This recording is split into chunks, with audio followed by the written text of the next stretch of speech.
رخصت ہوتا ہے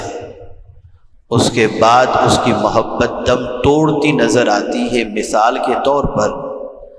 جب کسی کے یہاں کسی کا انتقال ہو جاتا ہے تو مرنے والے کے صدمے سے پیچھے والے نڈھال ہو جاتے ہیں، رو رو کے برا حال ہوتا ہے اور کہتے ہیں کہ اب ہم کیسے جئیں گے۔ لیکن 3 دن کے بعد پھر ان کی زندگی روٹین پر آ جاتی ہے، معمول پر آ جاتی ہے۔ ایک بچہ جب تک کہ ماں باپ بقید حیات تھے ان کی خدمت کا فریضہ انجام دیتا تھا، استاد کی خدمت کا فریضہ انجام دیتا تھا، لیکن ان کے جانے کے بعد ایسا بھول جاتا ہے جیسے ان سے کوئی تعلق یا ان کا کوئی معاملہ ہمارے ساتھ نہ رہا ہو۔ زندگی میں زمین کے اوپر ماں باپ کو جتنی اپنی اولاد کی خدمت کی ضرورت نہیں ہوتی، اس سے زیادہ، کئی گنا زیادہ ماں باپ کے مرنے کے بعد ان کی قبر میں ان کو فائدہ پہنچانا یہ ان کے بچوں کی ذمہ داری ہے۔ اب مرنے والوں کے لیے ہمیں کیا کرنا چاہیے، ان کو کیا چیز فائدہ پہنچاتی ہے، میں آج اس لیے آپ کے سامنے یہ عرض کروں گا کہ میں ایک ایسا عمل بتانے والا ہوں جس کی مقبولیت کی سند رحمت عالم صلی اللہ علیہ وسلم سے ثابت ہے، تاکہ آپ گھر والے سب مل کر یا خود اس پر عمل کرنے کی کوشش کریں۔ کچھ لوگ کہتے ہیں کہ مرنے والے کو یہاں سے کچھ ثواب پہنچایا جائے تو نہیں پہنچتا، یہ جھوٹی بات ہے۔ قرآن مقدس میں انبیاء کرام کی دعائیں موجود ہیں۔ میں نے جس آیت کریمہ کی تلاوت کا شرف حاصل کیا اس میں بھی رب قدیر جل جلالہ نے فرمایا والذین جاءوا من بعدہم، وہ لوگ جو ان کے بعد آئے، یقولون، انہوں نے کہا، کن کے بعد؟ مرنے والوں کے بعد، اس دنیا سے جانے والوں کے بعد جو لوگ آئے انہوں نے کیا کہا؟ ربنا اغفر لنا ولاخواننا الذین سبقونا بالایمان، اے اللہ ہماری مغفرت فرما اور ہم سے پہلے جو ایمان والے اس دنیا سے چلے گئے ان کی بھی مغفرت فرما۔ تو اگر دعا فائدہ نہ پہنچاتی ہو، کوئی عمل مرنے والے کو فائدہ نہ پہنچاتا ہو تو قرآن میں یہ آیت نہ آتی۔ تو یہاں سے پتہ چلا کہ مرنے والے جب اس دنیا سے چلے جاتے ہیں تو پسماندگان یعنی پیچھے رہنے والے اگر ان کے لیے دعائے مغفرت کریں یا قرآن شریف پڑھ کر ایصال ثواب کریں یا کوئی کار خیر کر کے تو اس کا ثواب مرنے والے کو اللہ عطا فرماتا ہے۔ مجھے آنے میں تھوڑی تاخیر ٹریفک کی وجہ سے ہو گئی، اس لیے میں زیادہ عمل نہیں بتا پاؤں گا، 2-4 اعمال آپ کو بتا دیتا ہوں جس کو کرنا اپنی زندگی میں عادت میں شامل فرما لیں۔ میرے پیارے آقا صلی اللہ علیہ وسلم کے پیارے دیوانوں، سب سے بڑی چیز مرنے والوں کے لیے جو کرنی ہے اس کے بارے میں آقا کریم صلی اللہ علیہ وسلم فرماتے ہیں، قبر کے اندر میت ڈوبنے والے کی طرح ہوتی ہے، لیکن اگر کوئی شخص ان کے لیے مغفرت کی دعا کرے تو اللہ رب العزت جل جلالہ ان کی مغفرت فرما دیتا ہے۔ اور رسول اعظم صلی اللہ علیہ وسلم نے فرمایا، ماں باپ کے انتقال کے بعد اولاد کی طرف سے سب سے بڑا تحفہ والدین کے لیے یہ ہے کہ وہ اپنے والدین کے لیے مغفرت کی دعا کرے۔ ہمیشہ اپنے ماں باپ کے لیے جو سب سے بڑی دعا کرنی ہے وہ مغفرت کی دعا۔ میرے پیارے آقا صلی اللہ علیہ وسلم کے پیارے دیوانوں، اعلیٰ حضرت عظیم البرکت امام عشق و محبت کے والد علامہ نقی علی خان علیہ الرحمہ امام المتکلمین فرماتے ہیں، جو شخص ہر نماز کے بعد یعنی فرض ادا کیا یا ظہر کی نماز ادا کیا یا عصر کی نماز ادا کیا تو ہر نماز کے بعد اپنے ماں باپ کے لیے مغفرت کی دعا نہ کرے اس کی نماز بارگاہ سمدیت کے اندر قبول نہیں ہوتی۔ زندہ ہو تو بھی ان کے لیے مغفرت کی دعا کریں، انتقال کر جائیں تب بھی ان کے لیے مغفرت کی دعا کرنی چاہیے۔ میرے پیارے آقا صلی اللہ علیہ وسلم کے پیارے دیوانوں، حضرت مالک بن دینار رحمۃ اللہ تعالی علیہ فرماتے ہیں کہ ایک رات میں نے دیکھا، قبرستان میں میں حاضر تھا، تو میں نے دیکھا کہ جتنے قبر والے ہیں سب کی قبر کو اللہ نے منور کر دیا ہے، قبر سب کی روشن ہے۔ تو مجھے حیرت ہوئی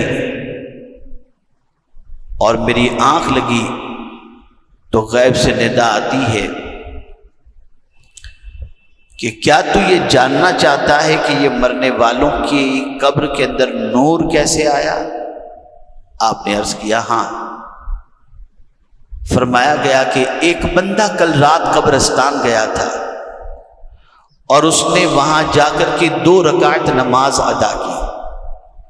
پہلی رکعت کے اندر سورہ کافرون کی تلاوت کی اور دوسری رکعت کے اندر سورہ اخلاص کی تلاوت کی، اور اس کے بعد جتنے بھی قبرستان کے اندر مدفون ہیں مومنین سب کی روح کو اس نے ایصال ثواب کر دیا۔ تو اس بندے مومن کے ایصال ثواب 2 رکعت کے کرنے کی بنیاد پر اللہ نے سب کی قبر کو منور فرما دیا۔ تو حضرت مالک بن دینار رحمۃ اللہ تعالی علیہ فرماتے ہیں اس کے بعد سے میرا یہ معمول رہا کہ میں ہر جمعرات کو 2 رکعت پڑھ کر مرحومین کے لیے، مومنین کے لیے ایصال ثواب کرتا۔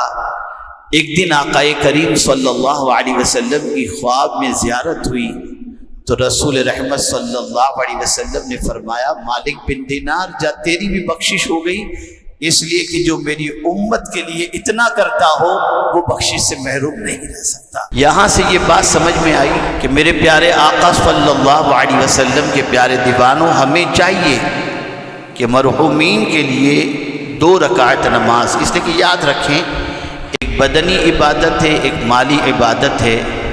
بدنی عبادت نماز، روزہ، یہ ساری بدنی عبادت ہیں،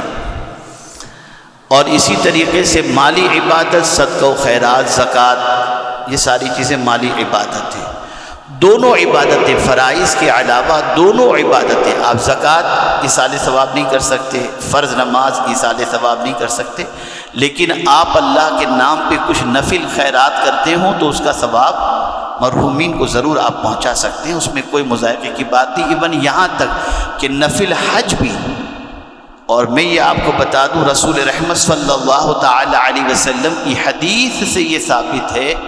کہ اپنے مرنے والوں کی طرف سے نفل حج بھی کیا کرو اور اس کا ثواب ان کو عطا کرو، اللہ تعالیٰ اس ثواب کی برکت سے ان کو بھی حج کا ثواب عطا فرماتا ہے،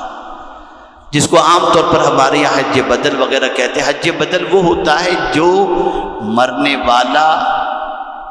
حج نہ کیا ہو یا وصیت کی ہو یا رقم چھوڑ کے اس دنیا سے گیا ہو اور اس کے بعد جو ہے وہ صاحب استطاعت تھا اور اس کی طرف سے حج کرنے والا، اور ایک ہوتا ہے کہ ان کی طرف سے یوں ہی حج کرا دینا، وہ حج فرض تو ادا کر چکے تھے لیکن ان کی طرف سے کسی کو بھیج کر حج کروا دینا، جیسا کہ عام طور پر ہوتا ہے۔ تو میرے پیارے آقا صلی اللہ علیہ وسلم کے پیارے دیوانوں، نفل روزہ بھی آپ ایصال ثواب کر سکتے ہیں، نفل نماز بھی ایصال ثواب کر سکتے ہیں، نفل حج بھی ایصال ثواب کر سکتے ہیں، یہ ساری چیزیں، نفل عمرہ، جو عمرہ تو نفل ہی ہے، آپ یہ سب چیزیں کر سکتے ہیں، اس میں کوئی مذائقے کی بات نہیں ہے اور اس کا ثواب مرحوم کو پہنچتا ہے۔ اسی طریقے سے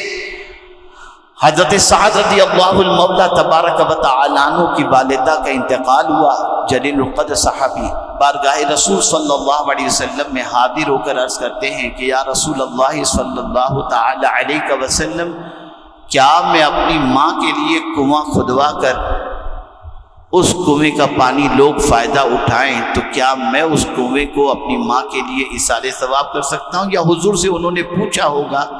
کہ میں کچھ ایصال ثواب کر سکتا ہوں، اور سرکار نے کنویں کے بارے میں فرمایا ہوگا، تو آقا کریم صلی اللہ علیہ وسلم نے اس کی اجازت دی، تو انہوں نے کنواں کھدوایا اور اس پر لکھ دیا ھذا لأم سعد، یہ ام سعد کے لیے ہے، یعنی اس کا ثواب ام سعد کو اللہ عز و جل عطا فرمائے۔ تو میرے پیارے آقا صلی اللہ تعالی علیہ وسلم کے پیارے دیوانوں، یہ چند چیزیں ہوئیں جو ہم مرحومین کے لیے کر سکتے ہیں۔ اب جو آج خاص مجھے بتانا ہے، جس کو آپ کو آج سے شروع کر کے انشاءاللہ العظیم آپ کوشش کریں گے گھر والے سب مل کر، تو انشاءاللہ یہ کوٹا پورا ہو جائے گا، ٹارگٹ پورا ہو جائے گا۔ حضرت سید المکاشفین محی الدین ابن عربی رحمۃ اللہ تعالی علیہ، بڑے جلیل القدر عالم گزرے، سید المکاشفین فرماتے ہیں کہ میری نظر سے ایک حدیث گزری، غور سے سنیے گا، میری نظر سے ایک حدیث شریف گزری جس میں آقا کریم صلی اللہ علیہ وسلم کا ارشاد گرامی تھا کہ جو شخص 70,000 مرتبہ یعنی 70,000 ٹائم کلمہ طیبہ پڑھ لے یا پڑھ کر کسی کو ایصال ثواب کرے، اللہ مرحوم کی یا اس پڑھنے والے کی بخشش فرما دیتا ہے۔ تو حضرت محی الدین عربی رحمۃ اللہ تعالی علیہ نے 70,000 ٹائم کلمہ طیبہ پڑھ کے رکھا تھا، لیکن پرٹیکولر کسی کو ایصال ثواب بھی نہیں کیا تھا اور اس کی کوئی نیت بھی نہیں کی تھی، پڑھے ہوئے ان کے پاس موجود تھے۔ ایک جگہ دعوت میں تشریف لے گئے، تو دعوت میں جب پہنچے تو ایک شخص، ایک نوجوان اس زمانے میں بڑا مشہور تھا کہ یہ صاحب کشف ہے، یعنی دل کے حالات بھی اس پر کھل جاتے تھے اور مرنے والے کی قبر کے حالات بھی اس پر کھل جاتے تھے، بڑا زبردست صاحب کشف وہ کہلاتا تھا۔ اتفاق سے وہ بھی دعوت کے اندر حاضر تھا۔ اچانک کھاتے کھاتے وہ نوجوان رونے لگا، تو حضرت محی الدین ابن عربی رحمۃ اللہ تعالی علیہ نے اس نوجوان سے پوچھا کہ کیوں رو رہے ہو؟ اس نے کہا ابھی ابھی میں نے اپنی ماں کو دیکھا، اس کی قبر کے اندر عذاب ہو رہا ہے، تو میں اس وجہ سے رو رہا ہوں۔ حضرت محی الدین ابن عربی نے اس بندے سے کچھ کہا نہیں، لیکن جو 70,000 کلمہ طیبہ پڑھ کر کے انہوں نے رکھے تھے، دل ہی دل میں انہوں نے یہ نیت کی کہ میں یہ 70,000 مرتبہ جو کلمہ طیبہ پڑھ کے رکھا ہوں، اس بندے کی ماں کو میں نے ایصال ثواب کیا۔ حضرت محی الدین ابن عربی علیہ رحمہ فرماتے ہیں میں نے ادھر ایصال ثواب کیا، تھوڑی دیر کے بعد نوجوان کے چہرے پر مسکراہٹ آ گئی، تو میں نے اس نوجوان سے پوچھا کہ تو مسکرا کیوں رہا ہے؟ کہا میں نے ابھی ابھی اپنی ماں کو دیکھا کہ اللہ نے اس کی بخشش فرما دی ہے۔ تو حضرت محی الدین ابن عربی رحمۃ اللہ تعالی علیہ فرماتے ہیں کہ حضور صلی اللہ علیہ وسلم کی حدیث کی